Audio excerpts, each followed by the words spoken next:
Hey, what's up, y'all? Hold on, let me take the sunnies off. I want to thank you, Eye to Eye, for checking out Sway's Universe.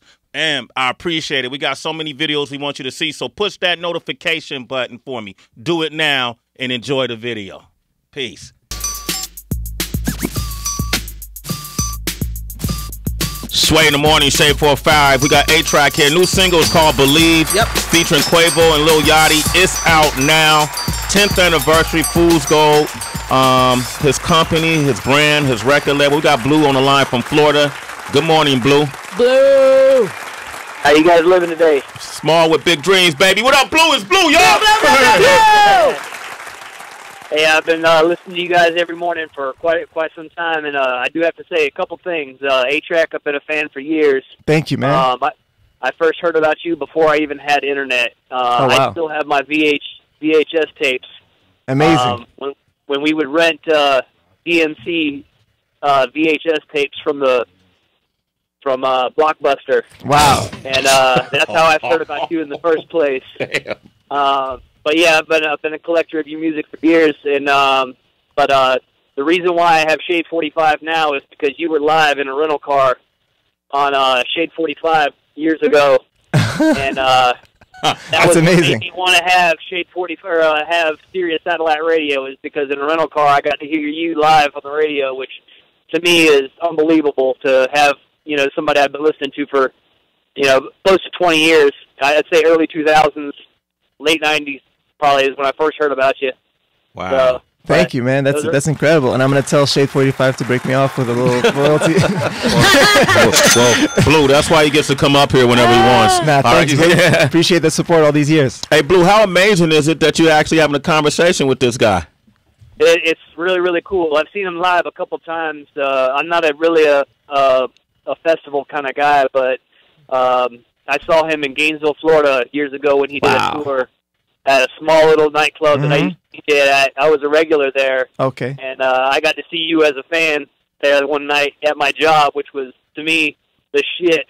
That's great. All right. Well said. I love playing clubs, too, actually. So, yeah, any size venue. Hey, Blue, yeah, thank you. Hey, Blue, you're a citizen, man. That's Sway in the morning. Thank Shout you out to for calling. Blue. There he is, Steve and BK. What up, Steve? Steve, what's poppin'? What up? Yeah, Steve. We gave you. What up, Steve? What up? You talking to A-Trak, man. What you want to say? What's up? I got two questions. The Quavo Yachty joint, was that like a product of Day Off last year? No. I know you said you recorded in Atlanta, but yeah, it's funny because Migos played at Day Off New York last year. We recorded that song before that, and I remember confirming Migos that same day. We went to the studio, and I was like, "You guys are going to play the show, right?" So yeah, that was before Fool's Gold Day Off, New York. All right. But the Migos have and actually both Migos and Yachty have played a lot of our events at Fool's Gold over the years. What's your second question? last year. Yeah. What's your second question? The second question is, you used to be Kanye's tour DJ. You still in contact with him or no? Yeah, for sure. That's big bro. Hey, are you gonna go out with him again? You think would you do that if he asked? If he asked, I would. Think we would have a conversation of what it would be like. Because a lot has changed, even with the way he does his shows. But when Ye has an idea, it's always worth hearing out. Obviously, yeah, absolutely. Yeah, but we still stay in touch. I think I worked with Kanye for 4 years, and it was a very fulfilling experience. I learned a lot. And yeah, it's always been important for me to keep that friendship, keep that relationship going. Heather asked you a question. Let's rephrase it. Go ahead. Yeah, we were talking about the importance, I guess, of the DMC battle and where you were recognized. But prior to, you had to have watched and studied and dreamed some of the DJs. Yeah. Who influenced you? So when I was starting to cut, when I was 13, which was in '95. As a 13-year-old Jewish boy in Montreal who couldn't get into clubs, obviously, because I was 13, just like a little kid in a Canadian city, whatever I was exposed to was, either scratching on records. So I would hear DJ Premier, Pete Rock, mostly those two, and just be like, that sounds so cool. And, I tried to scratch on my dad's turntable and kind of figured it out, even though it was, a belt drive turntable that wasn't made for that, and we didn't even have a mixer. But, most people try that and mess up. I tried it and like got a hang for it. And then my brother saw me do this one day and he's like, wait, you're good at this. And his friend saw me too and was like, oh, you're into scratching? You got to listen to Jazzy Jeff. So he gave me the cassette for Jazzy Jeff and the Fresh Prince. He's the DJ, I'm the rapper. Because that had scratches on every song. So between that and, you know, an album like Pete Rock and CL Smooth, The Main Ingredient, scratches on every song. I would just memorize those and try to emulate them. And, you know, because I was just trying to figure it out, a lot of times as I would try to emulate something, I would actually come up with my own version of it. And then like months later, I'd be like, oh, wait, that's what the DJ was doing. And I would end up with even more variations on the scratches. But it went from you know, those producers who had incredible scratches on records to then discovering the videotapes of battles. And then it's, you know, Qbert, Mixmaster Mike, Shortcut, The Executioners, Rock Raider, rest in peace, Mr. Sinister, Total Eclipse, Rob Swift, The Beat Junkies, Babu was one of my favorites, Melody. Like that whole generation, those were really, those guys were really my big bros. You know, Qbert brought me into the Invisible Scratch Pickles, which was the crew from the Bay Area that he was in. Where were they from? The Bay Area. Nah, I mean, go ahead. Continue. Yep. And so I was like an honorary member of that crew around the time that I started winning battles. And that was the era that I was talking about earlier, about when suddenly scratching just went literally to outer space. And like, you know, new tricks were being invented and everybody was just trying to figure it out. But for me, because it was all new, I was just taking it all in and learning it indiscriminately. I think certain DJs at that time that knew how to scratch one way, which was like the more sort of classic way, when they saw these really intricate cuts that were suddenly, you know, appearing, it took them a while to learn them, because it's almost like they had to relearn how to scratch. Give me an example of some of those styles, like crab. Yeah, the crabs and the flares and those scratches. They had to like learn a new movement after being used to doing it one way. Yeah. For me, everything was just new, and you know, I just learned it all at the same time. Okay. So I learned really quick. I was world champion after 2 years. Yeah. Damn. And that's unheard of. A-Trak is here. Yeah, I just want to roll off of what you're talking about with scratching and just being influenced by all these people, because I was influenced by you, AM, Jazzy Jeff. I mean, like all these people who made me want to learn. Just scratching was like a goal for me. You know what I mean? I didn't give a shit about mix. I just wanted to do something cool with scratches. But just moving on, it's like if you go to Guitar Center now, there's no turntables. Right. You know, they're so expensive that most people can't even afford them. So is it discouraging because you see now most of it is all controllers and just simplified equipment, but it's not really made for scratching and learning how to do the art of scratching? I think it's really important for the art form to evolve. So here's what's important to me, and part of what was my motivation to start the Goldie Awards, which is my new battle, which is in recent years, I became more and more like cognizant of this thought, which is I don't want scratching to be an old school thing. I don't want people to look at the way I DJ and be like, oh, you brought it back. I want, like, to me, scratching always sounded futuristic. And, you know, there's subtle choices you can make as a DJ, whether it be the sample that you actually scratch. We don't have to still scratch on the awe and the fresh from Change the Beat and like some James Brown shout. Yeah, exactly. Like we could, music sounds more synthesized now, so the samples that I scratch on, I've been choosing sounds that are more synthesized too. And even the equipment, you know, I'd be at some shows, you know, on Serato where like some of the bass vibrations and things like that can affect the performance, and I'd be dealing with, you know, some of those conditions in my performances, and it was becoming kind of a handicap. And, you know, a couple of years ago I started using the CDJs for those shows where, you know, maybe there's strong wind or like, again, crazy vibrations or confetti being blasted on the stage where like, you know, I remember just standing there and thinking like, why am I removing a confetti from, you know, the vinyl and the needle when I should be just performing for this crowd? And, you know, it just made me realize I had to adapt to the evolution of the equipment. And I can cut on CDJs. Like the set I did, I could have done that same set on CDJs. And, you know, with that thought and what you say about Guitar Center, like, of course I personally love turntables, and I hope turntables stay available to people for a very long time. But I also don't want potentially aspiring kids, people who want to become DJs, to think that they have to have a Technics 1200 to scratch. you know, they could pick up other, like whether it be CDJs or some of the controllers at least, and learn how to scratch on that. Or even if it's not literally scratching, learn how to come up with their own tricks.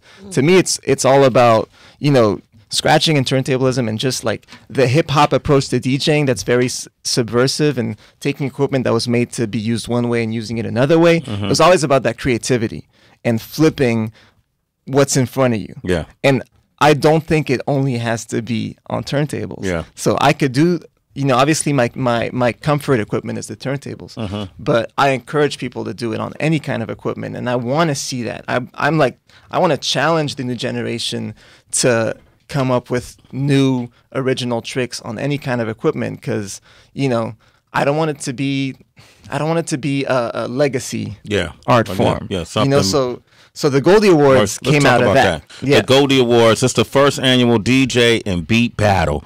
September the 7th. It's taking place in at Brooklyn Still. That's in Brooklyn, New York. Tickets are on sale now? Yes. Okay, and how can they get them? If you go to goldieawards.com, GOLDIE awards.com, you can get, on one hand, all the rules and, you know, how to apply to the battle, but also you can simply purchase tickets as a fan, because, you know, I can't stress this enough. A battle is fun to attend. Yeah. Like we all know great. this. There's like, so much excitement it's in the it, best. man. Yeah, it's, and like being from that world, I know the few sort of like pitfalls of how it could sometimes like drag too long or things like that, and I'm making sure that it's not going to have those you know, caveats, and that it's just going to flow well and just be a fun event. Dave East is hosting Dave East is hosting it. Shout out to Dave East. Ladies. But even choosing him was important to me, because I feel like, you know, he's representative in a different way of that bridge between classic and new. That's the same thing that I'm trying to do with my DJing at this point in time. You know, he brings back a certain feeling of classic New York rap, but he's a young cat, and he's rocking with the young cats too. And same thing with technical DJing. People feel like it's that classic thing, but I'm trying to move it forward too. And, you know, choosing the judges that I have was a big part of that decision. Diplo, but that's your homie. Okay, but you know, the critically acclaimed Manny Fresh. Oh, wow. Oh my gosh, Fresh. Craze, who's sick. On the Five-time world champion too. Five-time world champion, been up here too. Just Blaze? Destructo. I don't know. So Destructo is he's the guy who runs Hard Summer and Hard Destructo. Fest. Yeah, I do know Destructo. Right. Yeah, He was on the show. He came on the show. My bad. What's up, Destructo? I didn't mean to destroy you. The Hooligan. Yeah, he's from Selection. Just Blaze. You might heard of him. He's a familiar guy. Just Blaze? Yeah, she's a small. Okay, and Miha. Yep. Miha. Who's Miha? Miha is a DJ from Los Angeles, female DJ, actually from Phoenix originally. So, and even just with that, I wanted to, you know, have that diversity on the judging panel too. And she's more on the electronic side. Yeah. And so there's a beat battle, and by the way, I love seeing what like Swizz and Timbaland and Just have been doing lately for the awareness of beat battles, because even just a few months ago when I came up with the format for the Goldie Awards, you know, I knew that the DJ battle side of it would be easy to explain. People know what a DJ battle is, but even just last year, certain people weren't aware that there was such a thing as beat battles too. And so shout out to Swizz for what he's been doing lately, because now people know about beat battles as well. So there's those two categories.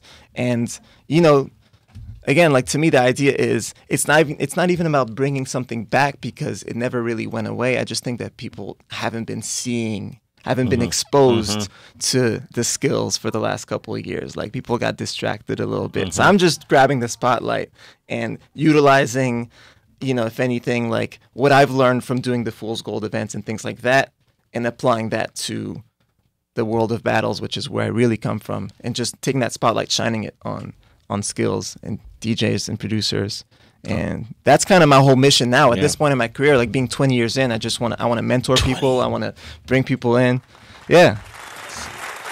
20 years, man. Yeah. What the hell? Wow. Wow, man.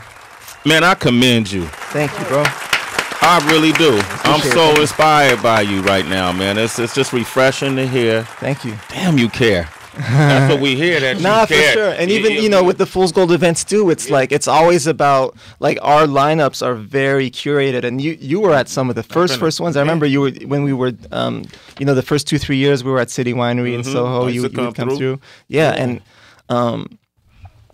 the first Fool's Gold Day Off was in 2010. There wasn't really such a thing as rap festivals the way that now they're a little bit more common. We were really trying to like shape that format. And over the years, we always curate our lineups very carefully. And it's always about having, a headliner that doesn't even necessarily have to be a Fool's Gold artist per se, but someone that has the same sort of like ethos or mindset that we have. Putting on our artists, putting on some new artists. People always tell me that the first time they see such and such artists was at Fool's Gold Day Off, whether it be the ASAP guys, Flatbush Zombies, Travis Scott, year after year. He played so many of our shows. And even the sort of like the renaissance of Juicy J, when we brought Juicy J to New York in 2011, I think, he had just done the mixtapes with Lex Luger. I remember I called him because I knew him from the Kanye days. And I was like, I want to bring you to New York. And he's like, you think people will know my records in New York? Like, he just wasn't even there when sure. he came. Yeah. It was crazy. And then, we always bring out the surprises over the years. If even aside from what's on the lineup, it's been surprises from, Cameron, Bobby Shmurda, Remy Ma. Bobby Shmurda right before he went to jail, Remy Ma right after she got out of jail. It was her first show out of jail. Wow. Cameron, Fabulous. We always bring out the surprises. And for us, it's important. Like, if you look at this year's lineup, right? Who's this year's lineup? So the headliner is Jay Electronica. Damn. Which I'm very excited about. Wow. And that's August 19th. August 19th in Coney Island. Yep. You can get tickets now at fgdayoff.com. P&B Rock. P&B Rock. I love what he's doing. Yep. Flosstradamus. Flosstradamus. Did they break up? Yeah, now it's just one of them. Oh, okay. Yeah. So Flosstradamus is one of the guys, and then the other who left is now doing a project under the name Yeah Me Too. Okay. And both are affiliated to Fool's Gold still. Okay. But yeah, Flosstradamus is turned into a huge act and really pioneered the EDM version of trap music in the last couple of years. Arguably invented that sound. So that'll be. On the bill, that'll be huge. People go completely crazy at their shows. I think Diplo even said those are the one people that he doesn't like going up after. Oh, you never want to play after them. Yeah, but also Remy Banks, who's been holding down New York. Fool's Gold artists like Leaf, Keisachi, my homie Swoosh God, who's down with the ASAP guys. He's on the new wave. I played one of his records in my set, and a couple of others. And I'll be performing, of course. And I bring out the surprises in my set. Man, and it's important for us to have, like even if you look at lineups we had in the past, we would have like French Montana and the Locks and like some like Flatbush Zombies on the same bill, or like Skepta. Yeah. Always having like a little bit of the classic, some of the new, and bringing DJs into the mix and just showing how it really does coexist. It's putting together a lineup for us is like putting together a playlist. Like no one only listens to one type of hip hop anymore. Nobody, and I don't even know if they ever really did. Right. You know what I mean? Right. Like everybody always listens to different things. What you're doing is amazing. Thank you so much. Continue the path. Thank you. Appreciate it. I really appreciate what it is you do. Give it up for A-Trak, ladies and gentlemen. Don't forget, man, a couple of great events. August 19th, that's when the Fool's Gold Day Off is going to be. Go online, get your tickets. It's going to be at 3050 Stillwell Ave in Brooklyn. And then also, everybody should support September 7th, Goldie Awards, first annual DJ and beat battle. And then they could just, hit you up too, right? To find out more information. Yep, I'm on the socials. There it is, man. Hey, man, thank you, man. Thank you, man. Thank you. Great morning, man. Great way to start a week off, brother. Yeah. A-Trak, ladies and gentlemen. Give it up for A-Trak. Up next, Paula Patton is here. Woo! You want to talk with Paula Patton, 888-742-3345. I'm dedicating this to A-Trak right here. It's a brand new funk. Sway in the morning. Come on. It's Sway in the morning. Only on Shade 45.